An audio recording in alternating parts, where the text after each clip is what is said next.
You felt it before. The dull ache in the background of your life. Maybe it shows up when you're alone, when the distractions fade, when your phone battery dies and there's nothing left to scroll. Or maybe it hits you right after you achieve something you swore would make you happy. Graduation, a raise, the relationship. And instead of feeling fulfilled, you feel nothing. Or worse, an emptiness that terrifies you. That's the kind of misery we're talking about. Not the dramatic, scream into a pillow kind. The quieter, more dangerous kind. The existential kind.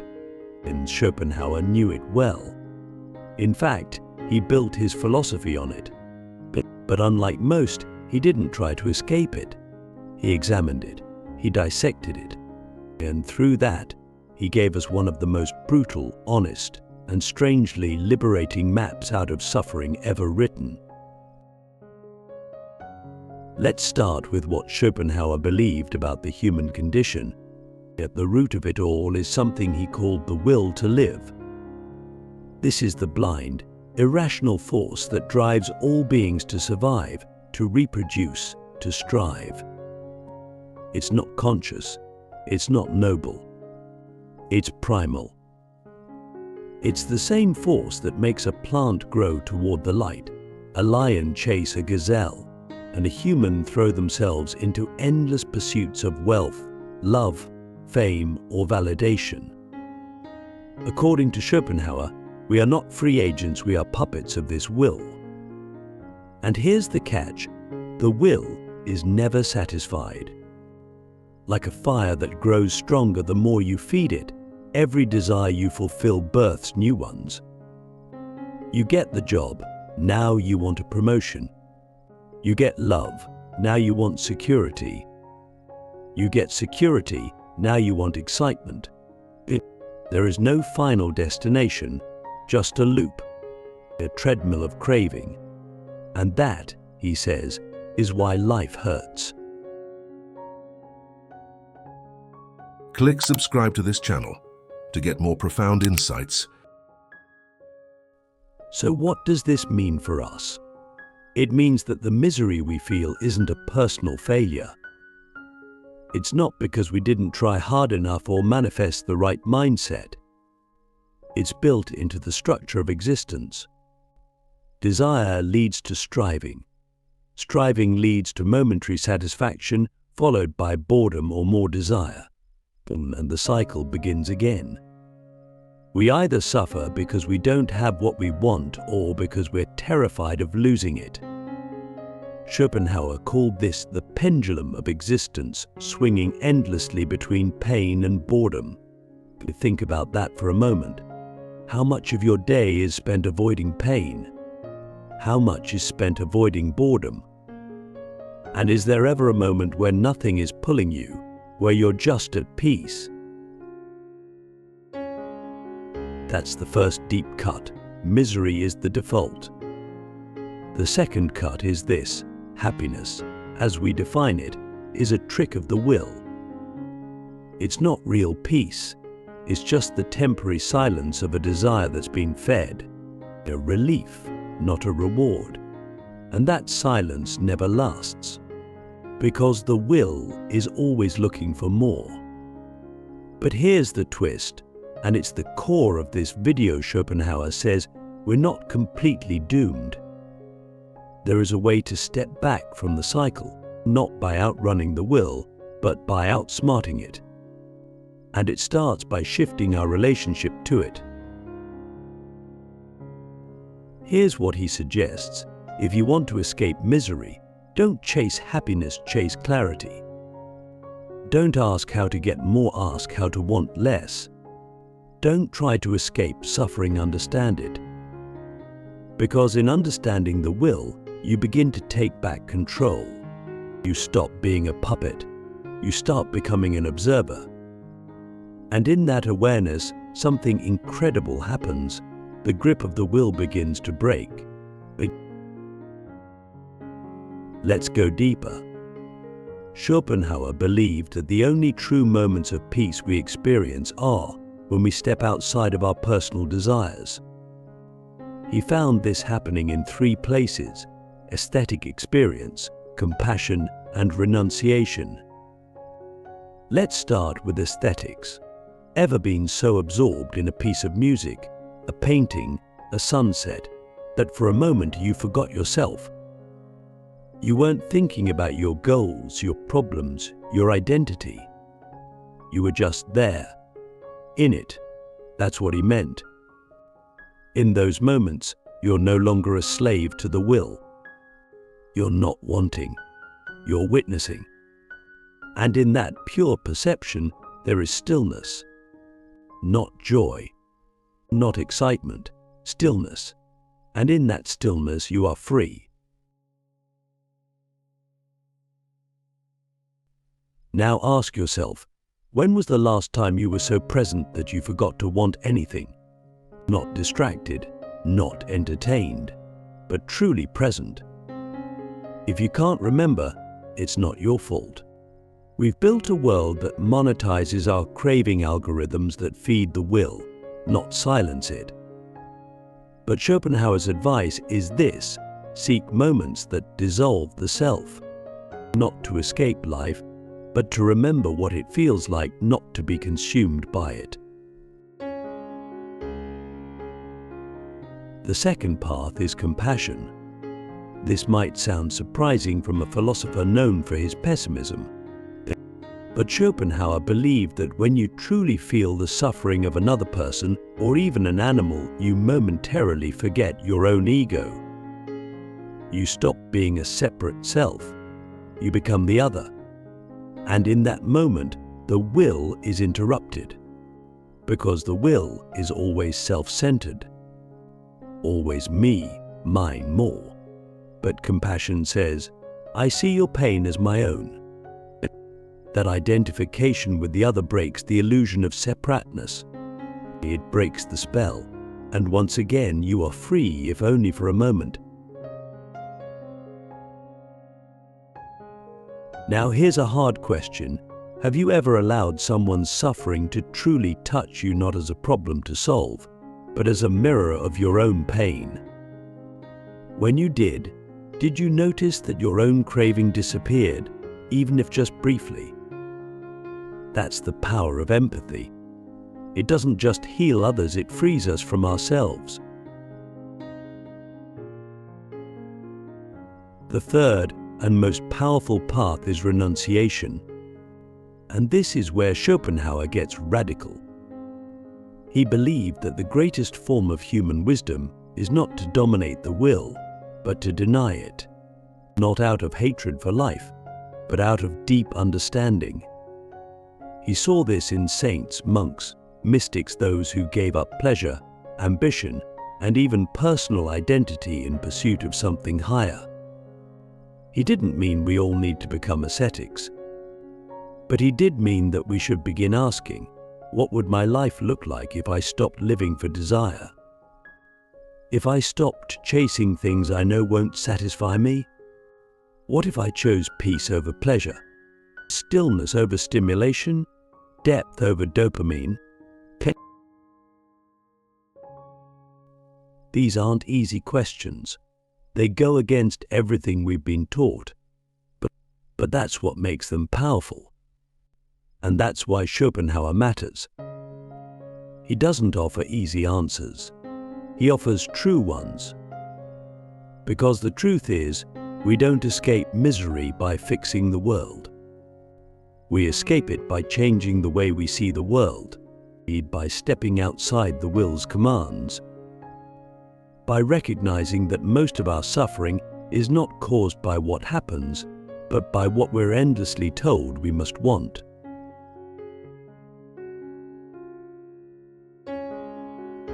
Let me give you something to try.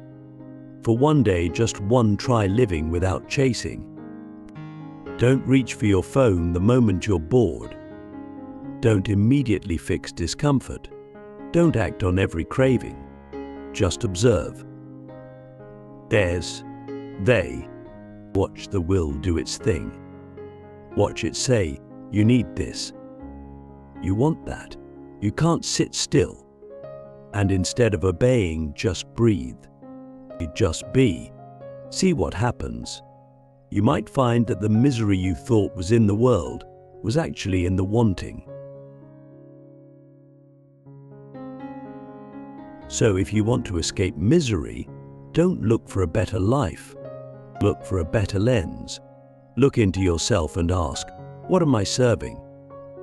Who is really in control here, me, or the will that speaks through fear, lust, envy, pride, and endless need? Because if you can see it, you can stop serving it. And if you can stop serving it even for a moment, you are free. Not free in the way the world defines it. Not rich, not famous, not adored, but free in the deepest sense, free from the illusion that something out there will ever complete you. Schopenhauer didn't tell us what we wanted to hear. He told us what we needed to hear. That the path to peace does not lie in resisting suffering, but in understanding it. And that the most powerful thing you can do is to stop running, turn around, and ask, what is this pain trying to show me about the nature of desire itself? So here we are facing a truth most people spend their entire lives trying to avoid. That the source of our deepest misery isn't the world outside us.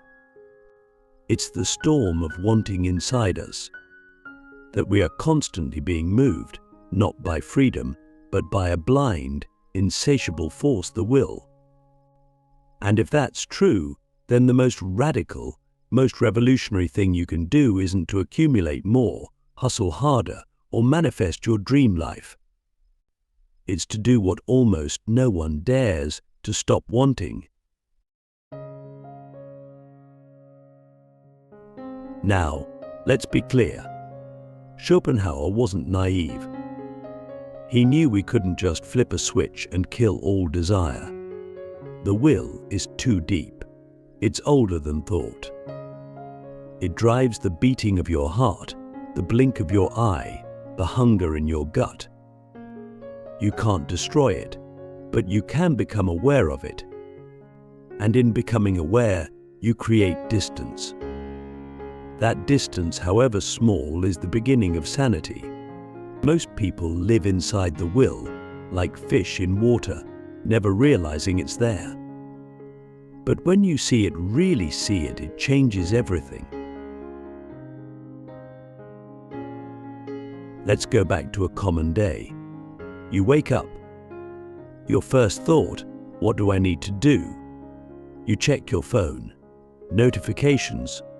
Messages, alerts. The will is already speaking. Respond, react, be productive, be desirable, but be seen. You scroll, you envy, you crave, you compare. Then you get to work. More goals, more deadlines, more striving. And by the time the day ends, you're exhausted, not just physically, but existentially. You go to bed feeling like you didn't do enough, weren't enough. Why? Because the will never lets you rest. That's its nature. It survives by keeping you hungry.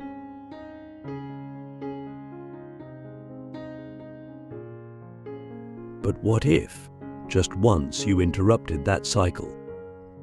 What if you woke up and didn't immediately consult your desires, but your awareness? What if, before doing anything, you asked, who is speaking right now?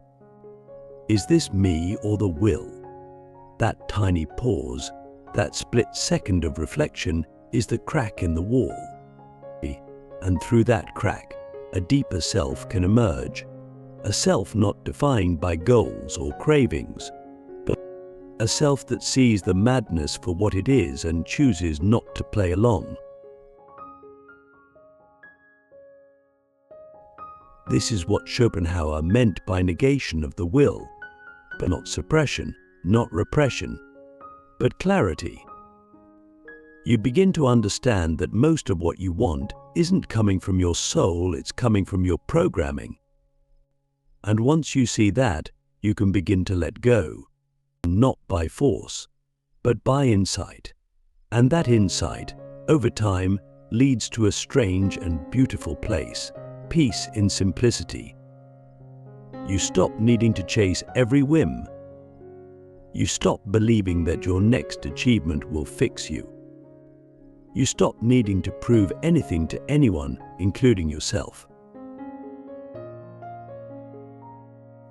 Let me ask you something. What would happen if you stopped trying to become someone? If you didn't need to succeed, impress, improve, or even heal? Who would you be without the constant project of self? Would you vanish, or would you finally appear? That's the paradox. The more we try to build ourselves through desire, the more fragmented we become. But when we let go of the need to be more, we become whole. This is not passivity, it's presence. It's not apathy. It's awareness. You begin to act not out of compulsion, but out of clarity. You still work, love, create, but not as a means to escape. You do it from stillness, from fullness, from peace.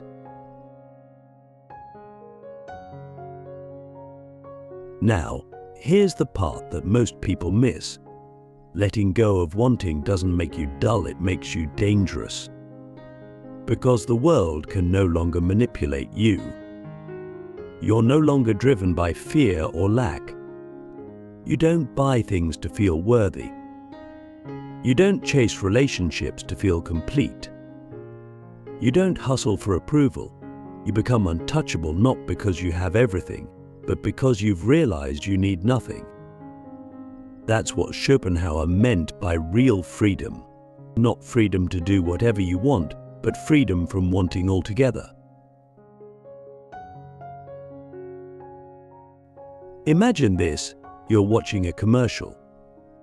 It says, "You need this to be happy." And instead of reacting, you smile. You nod. You say, "Ah, there's the will again." And you move on. No craving, no lack, just awareness. Or you're scrolling through social media. Everyone's showing off their success, their beauty, their lifestyle. And instead of feeling small, you feel still, because you know none of it will save them. Just as none of it ever saved you. You watch the world spin like a wheel, and for the first time you don't need to be inside of it. You can just watch. And in that watching, there's freedom. Now, I want to bring this down to something real, something you can practice. Let's say you're feeling miserable, anxious, empty. Instead of trying to fix it, what if you sat with it? What if you turned toward it like a teacher, not an enemy? Ask, what am I wanting right now that I think will make this feeling go away? Maybe it's control. Maybe it's validation. Maybe it's escape. And then ask, what if I just didn't want it right now? What if I stayed with this moment exactly as it is? What if I let go of becoming and simply was? Try it. It's not easy, but it's the beginning of liberation. And here's the deeper truth. The will doesn't just create your misery, it creates your illusion of self. You think you are your desires, but you're not. You are the space they move through. You are the awareness that sees them come and go. And when you stop identifying with them, you begin to awaken not in a mystical way, but in the most grounded, human way possible. You begin to see clearly, and in that clarity the misery fades. Not because you got what you wanted, but because you saw that you never needed it to begin with. This is the silent revolution, not of politics or protest, but of perception. You stop being a seeker. You become a seer. You stop chasing life. You start witnessing it. And in that witnessing, something ancient awakens. Something prior to thought, prior to ego, prior to the will. A stillness, a presence, a peace. That's what Schopenhauer was pointing to, not despair, but depth, not hopelessness, but honesty. And through that honesty, a joy that no desire can produce and no suffering can destroy. A joy born not of having, but of being, not of winning, but of witnessing, not of more, but of enough. So the next time you feel miserable, don't ask, "What's wrong with me?" Ask, "What am I wanting that I don't actually need?" And then go deeper. Sit with the wanting. Watch it. Don't feed it. Don't fight it. Just see it. And in that seeing, you might discover the most profound truth of all, that you were never broken. You were just asleep, and now you're waking up